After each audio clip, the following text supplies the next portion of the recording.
Right now, somewhere in the highlands of Papua New Guinea, a group of people are doing something that would be completely unrecognizable to the average person with a desk job. They are sitting together in the middle of the day, not working, not consuming media, not performing productivity for any audience. They are talking, telling stories, laughing, and occasionally doing nothing at all. This is not a vacation. This is how humans spent most of their time for 300,000 years. The modern idea that a well-lived human day is a maximally productive one is one of the strangest inventions in the history of our species.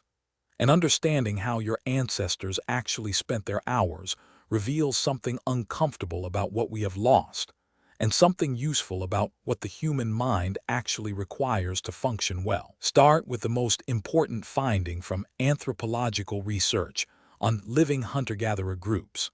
The Hadza of northern Tanzania, the San of the Kalahari, the Tsimane of Bolivia, and dozens of other groups studied over the past century share a consistent pattern. The average adult spends roughly 2 to 4 hours per day on activities directly related to survival. Hunting, gathering, preparing food, maintaining tools, and shelter. That covers it. The rest of the day is free. Not free in the modern sense, where you are technically off the clock but still checking messages. Free in a structural sense. There is nothing you are supposed to be doing.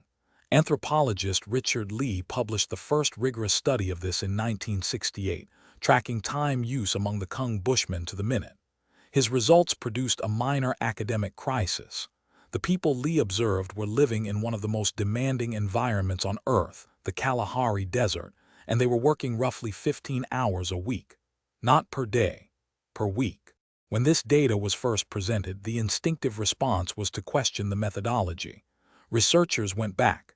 They measured again. They used different groups, different environments, different seasons. The numbers were consistently low. Hunter-gatherers across cultures work far less than people in industrialized societies believed possible for human survival. So what did they do with the rest of their time? The answer, documented repeatedly across dozens of groups and multiple decades of fieldwork, is that they did the things humans are biologically designed to do when the immediate demands of survival are satisfied. They talked. Anthropologist Polly Wiesner published a landmark study in 2014 comparing the content of conversations among the Kalahari Bushmen during the day and around the evening fire. During daylight hours, about a third of conversation topics were practical: planning, coordination, information about food sources.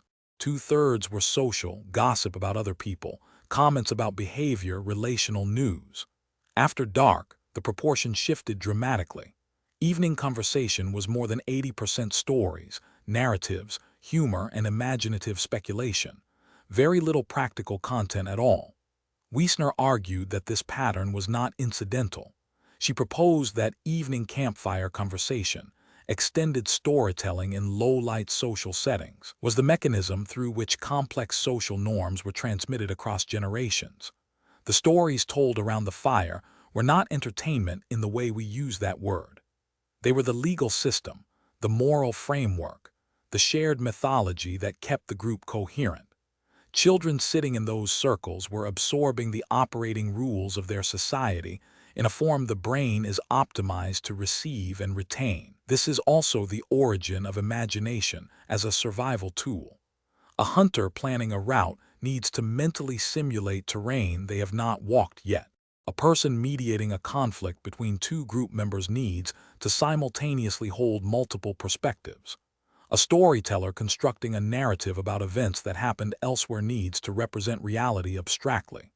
All of these cognitive capacities, simulation, perspective-taking, abstract representation, are exercised and maintained through the same activities your ancestors spent their free time doing. They played. Every culture ever studied engages in games. Running, throwing, wrestling, strategy games played with stones or marked ground, games involving skill and chance, games that seem purely pointless from a survival standpoint. Researchers have identified play as a critical mechanism for developing the motor skills, strategic thinking, and social calibration that adult life requires. Children in hunter-gatherer groups play unsupervised for hours every day. Adults play too. The line between adult and child play is less sharply drawn than in modern societies. They made things. Beads carved from shells, patterns drawn in ochre on stone, geometric designs scratched into bone, instruments made from hollow wood or stretched animal skin. The archaeological record shows that humans have been making objects with no survival function for at least 75,000 years. Decoration, art, and music appear consistently alongside the other markers of anatomically modern human behavior. This is significant. An enormous amount of cognitive energy was being invested in activities that produced no food, no shelter, and no direct protection from predators. From a strict efficiency standpoint, this looks like waste. From a biological standpoint, it is not. The brain systems engaged by creative activity, narrative construction, aesthetic judgment, and musical rhythm are deeply connected to the social and emotional systems that regulate well-being. These activities were not luxuries, they were maintenance, they rested. This sounds almost too obvious to mention, but it has been systematically measured and it matters. Hunter-gatherers take naps. Most adults in the group studied nap regularly in the midday heat, typically for 30 minutes to an hour. They also sleep longer than people in industrialized societies, roughly 7 to 8 hours per night, with some variation by season and group. The consistent pattern across groups is that the body is treated as something that requires real recovery rather than something to be pushed as far as possible before collapsing. Now consider what is missing from this picture.